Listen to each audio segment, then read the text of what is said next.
నమస్తే తమ్ముడు. ఎలా ఉన్నారన్న? బాగున్నా తమ్ముడు. అన్న మీరు ఏ సినిమా తీసుకున్నా కూడా చాలా అద్భుతంగా ఉంటే మీ రోల్ మాత్రం చాలా డిఫరెంట్ అనిపిస్తుంది. నేను చిన్నప్పటి నుంచి చూస్తున్నా మీరు అదే లుక్లో ఉన్నారు, అదే స్టైల్. ఎలా ఎలా పాసిబుల్ అయినా ఇంతే సాధారణంగా అందరూ ఏజ్ మా పెద్ద అయిన కొద్దిగా చేంజ్ అవుతుంటారు. మీరు ఇలానే ఉండడానికి కారణం ఏంది? ఫిట్నెస్ ఎలా ఉన్నాయి? What is the secret of fitness? Workout చేయడము, కొంచెము అన్ని ఫుడ్ మీద కంట్రోల్ ఉండడం, అంటే మనకు ఎంతవరకు అయితే అవుతుందో సాయశక్తులు అంతవరకు ట్రై చేస్తాం మంచిగా ఉండాలని. ఎందుకంటే ఆరోగ్యమే మహాభాగ్యం కదా.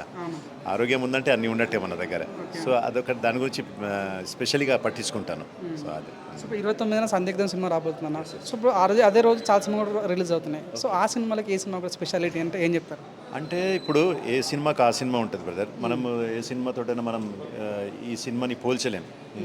అంటే ఈ కథ బాగుంటే ఏ సినిమా అయినా బాగుంటుంది. అంటే చూసే ఆడియన్స్కు కావాల్సింది ఏంటంటే ఒక మంచి స్టోరీ లైన్.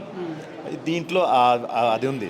అంటే స్టార్డమ్ పెద్దగా లేదు, కానీ పెద్ద పెద్ద ఆర్టిస్ట్ లేకపోవచ్చు, కొత్త వాళ్ళే ఉన్నారు, న్యూ కమర్స్ ఎక్కువ ఉన్నారు, కానీ కథ మాత్రం స్టోరీ లైన్ చాలా బాగుంటుంది.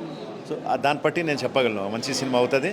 చూసిన వాళ్ళు నలుగురికి వెళ్ళి చెప్తారు మంచి సినిమా చూసాము మీరు కూడా చూడండి అని చెప్తారు. మౌత్ పబ్లిసిటీ బాగా అవుతుంది, నో డౌట్గా. నాకున్న పెద్ద క్వశ్చన్ ఏంటంటే, అంటే మీరు ఎన్ని లాంటి విలన్గా ఇస్తారు, హీరోగా ఎందుకు ట్రై చేయాలంటే మీరేం చెప్తారన్న? అంటే హీరోగా ఇస్తే ఇప్పుడు నా చేతిలో ఉండదు. ఇచ్చేవాళ్ళు ప్రొడ్యూసర్, డైరెక్టర్ వాళ్ళు ఇస్తే మనం ఎందుకు చేయం? హీరో అంటే ఇప్పుడు సినిమాలో ఒక మెయిన్ క్యారెక్టర్ చేస్తే అది హీరో లెక్కనే. మెయిన్ ప్రాధాన్యత ఉన్న మెయిన్ క్యారెక్టర్ చేస్తే హీరో అన్నట్టే.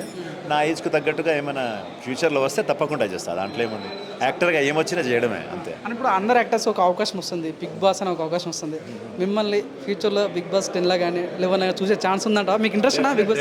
డెఫినెట్గా ఉంది. మంచి క్యారెక్టర్లో చూసే ఛాన్స్ ఉంది. ఎందుకంటే నేను ఇండస్ట్రీలో సంపాదించుకుంది ఎక్స్పీరియన్స్ని మించింది ఏం లేదు. సో ఇన్ని సంవత్సరాల ఎక్స్పీరియన్స్ నాకు ఏదో ఒక దగ్గర వర్కౌట్ అవుతుంది. అది ఏ డైరెక్టరు ఎప్పుడు వస్తాడు, ఏం ఇస్తాడు అనేది తెలియదు. బిగ్ బాస్ అవకాశం వస్తే వెళ్తారా? బిగ్ బాస్ వస్తే వెళ్ళడమే ఏముంది దాంట్లో కూడా మనం ప్రూవ్ చేసుకోవడమే కదా. ఏదైనా సినిమాకి తగ్గట్టుగా, ఈ మీడియాకి తగ్గట్టుగా ఏం వచ్చినా అన్నీ చేసుకుంటూ వెళ్ళిపోవడమే అంతే. Wish all the best.